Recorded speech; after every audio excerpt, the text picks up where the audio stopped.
अरहन्ताणं नमो अरहन्ताणं नमो अरहन्ताणं। मानसिक समस्याओं का संदर्भ है। मन पर और मन में उतरने वाले भावों पर कुछ कोणों से विचार किया। आज शारीरिक द्रव्यों और आयुर्वेदिक दृष्टि से उस पर कुछ विचार करना है। मानसिक शांति के प्रश्न पर विचार करने वाला व्यक्ति किसी एक ही कोण से उसे समझने का प्रयत्न नहीं कर सकता। उसे विभिन्न कोणों से समझना जरूरी होता है। प्रत्येक चिकित्सा पद्धति ने भावों पर विचार किया है। शरीर में उत्पन्न होने वाली व्याधियां, रोग और मन पर उतरने वाली बीमारियां स्पष्ट हैं, किंतु उनके पीछे जो कारण है वह अस्पष्ट है, परोक्ष है। जब तक परोक्ष के कारण को नहीं समझ पाएंगे, केवल प्रत्यक्ष के आधार पर समाधान नहीं मिलेगा, निदान नहीं होगा, चिकित्सा नहीं होगी। हमें दृष्ट और अदृष्ट, प्रत्यक्ष और परोक्ष दोनों पर विचार करना जरूरी है। शरीर में कोई एक बीमारी होती है, मन में कोई उलझन पैदा होती है, कोई रोग पैदा होता है। हम जानते हैं, किंतु जिन लोगों ने औषध का विधान किया, चिकित्सा का विधान किया, उन्होंने केवल प्रत्यक्ष को नहीं देखा, केवल कार्य को, परिणाम को नहीं देखा, किंतु परोक्ष में छिपे हेतु को भी देखा। ये क्यों हुआ है, इसका हेतु क्या है, कारण क्या है। और जब हेतु की मीमांसा ठीक हो जाती है तो फिर निदान करने में बहुत कठिनाई नहीं होती। आयुर्वेद में 3 दोष माने गए, वात, पित्त और कफ। ये त्रिदोष का सिद्धांत है। एलोपैथी में, मेडिकल साइंस में जैसे जर्म्स का, वायरस का सिद्धांत है, वैसे आयुर्वेद में त्रिदोष का सिद्धांत है। 3 दोषों के आधार पर रोगों की मीमांसा की गई है और उनकी चिकित्सा का विधान भी है। वात, पित्त और कफ का संतुलन होता है, स्वास्थ्य ठीक चलता है। इनमें कमी बेशी हो जाती है, संतुलन बिगड़ जाता है, गड़बड़ी होती है तो बीमारियां पैदा होती हैं। शारीरिक बीमारियां भी और मानसिक बीमारियां भी। ये 3 दोष केवल शारीरिक और मानसिक रोग ही पैदा नहीं कर रहे हैं, ये भावों को भी उत्पन्न करते हैं। भावों के साथ, मन में उतरने वाले भावों के साथ इनका बहुत गहरा संबंध है। आप फिर इस बात को स्पष्ट समझ लें कि मन और भाव एक नहीं है। मन हमारी स्थूल शरीर के साथ काम करने वाली चेतना का एक उपकरण है और भाव हमारे सूक्ष्म अंतःकरण से, सूक्ष्म शरीर से प्रवाहित होने वाली एक चेतना की धारा है। हमारे भाव भी इन 3 दोषों से प्रभावित होते हैं। ये 3 दोष भावों को उत्पन्न करते हैं। वायु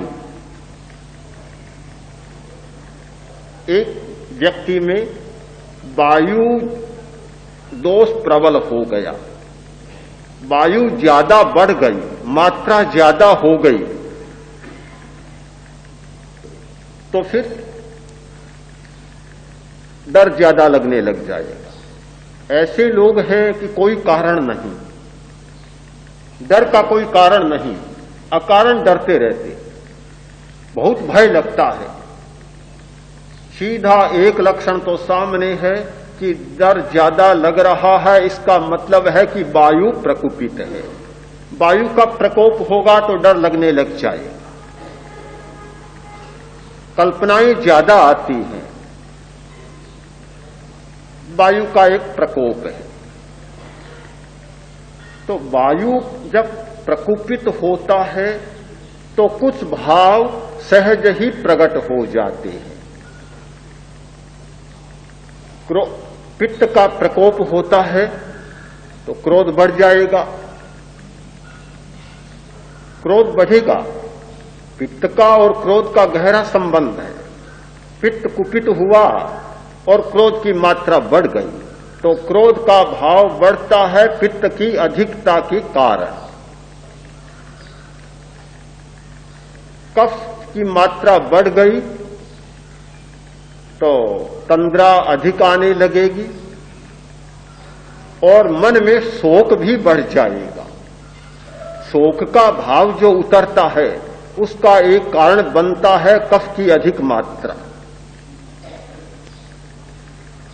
तो ये दोष भावों को उत्पन्न करते हैं। उत्पन्न करने का अर्थ होता है कि भावों को अभिव्यक्त करते हैं। ये सब भाव हमारे अस्तित्व में विद्यमान है, हमारे अंतःकरण में सूक्ष्म शरीर में विद्यमान है। काम, क्रोध, शोक, भय सब विद्यमान है, किंतु ये सब निरंतर प्रकट होते नहीं रहते।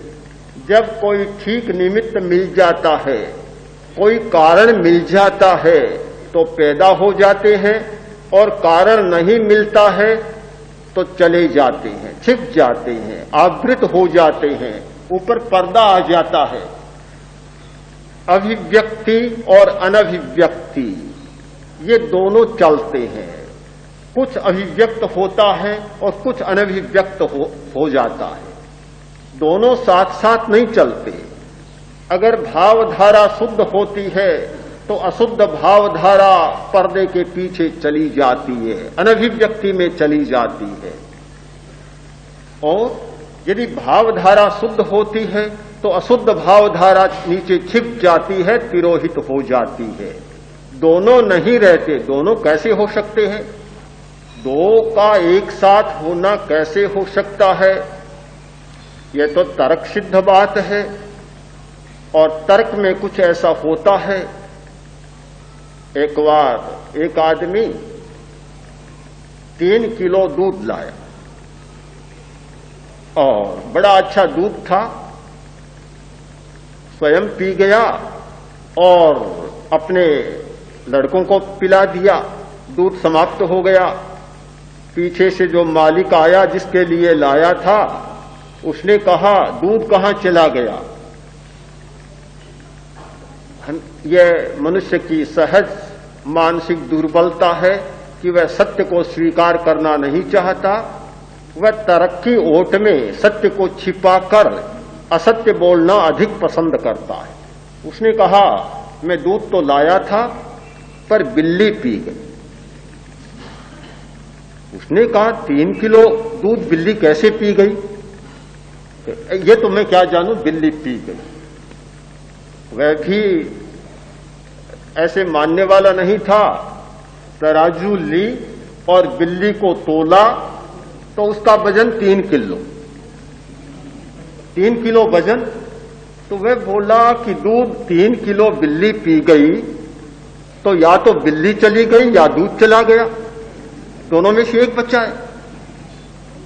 3 किलो दूध था और 3 किलो बिल्ली है, या तो दूध नहीं या बिल्ली नहीं, दोनों नहीं हो सकते। 3 किलो की बिल्ली और 3 किलो दूध 6 किलो नहीं है। अगर एक है तो एक हो सकता है, दो नहीं हो सकते। ठीक हमारी भावधारा के लिए यह कहा जा सकता है कि 3 किलो अगर अशुद्ध भावधारा है और 3 किलो शुद्ध भावधारा है तो दोनों नहीं हो सकते। या तो 3 किलो शुद्ध भावधारा चलेगी या 3 किलो अशुद्ध भावधारा चलेगी। एक होगा, दोनों साथ में नहीं हो सकते। हमारे भीतर न जाने कितनी बातें प्रवाहित हैं, किंतु हमें उसका पता चलता है जो अभिव्यक्त हो जाता है। इसीलिए हमें निमित्तों के प्रति बहुत सावधान होना होता है।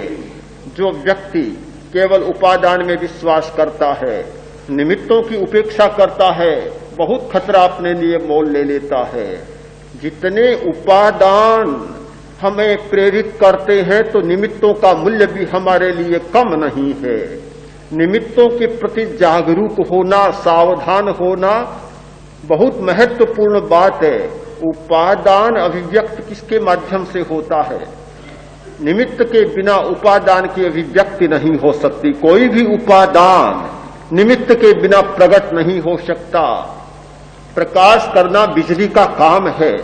करंट आएगा, प्रकाश होगा, किंतु यदि बल्ब नहीं है तो कितना ही वोल्टेज हो, कितना ही करंट आए, प्रकाश नहीं हो सकता। निमित्त चाहिए। सोचना मन का काम है, किंतु वाणी का निमित्त न मिले तो मन का चिंतन मन में रह सकता है, किंतु अभिव्यक्त नहीं हो सकता। जितनी अभिव्यक्तियां हैं वे सारी की सारी निमित्तों के माध्यम से होती है। हमें निमित्तों के प्रति बहुत जागरूक होना होता है। इसीलिए सर्वांगीण दृष्टि से चिंतन करने वाला व्यक्ति न केवल अध्यात्म को या आत्मा में होने वाली अवस्थाओं को अतिरिक्त मूल्य दे सकता और न व्यवस्था को अतिरिक्त मूल्य दे सकता। व्यवस्था और अंतःकरण, परिस्थिति और अंतःकरण दोनों का योग और समन्वय करके चलता है। जो लोग एकांगी दृष्टिकोण से चिंतन करते हैं, देखते हैं, कुछ लोग तो केवल उपादानवादी बन जाते हैं, सारा भार उपादान पर, निश्चय नय पर डाल देते हैं, और कुछ लोग केवल निमित्तवादी और परिस्थितिवादी बन जाते हैं। दोनों ओर उलझने हैं, दोनों ओर समस्याएं हैं।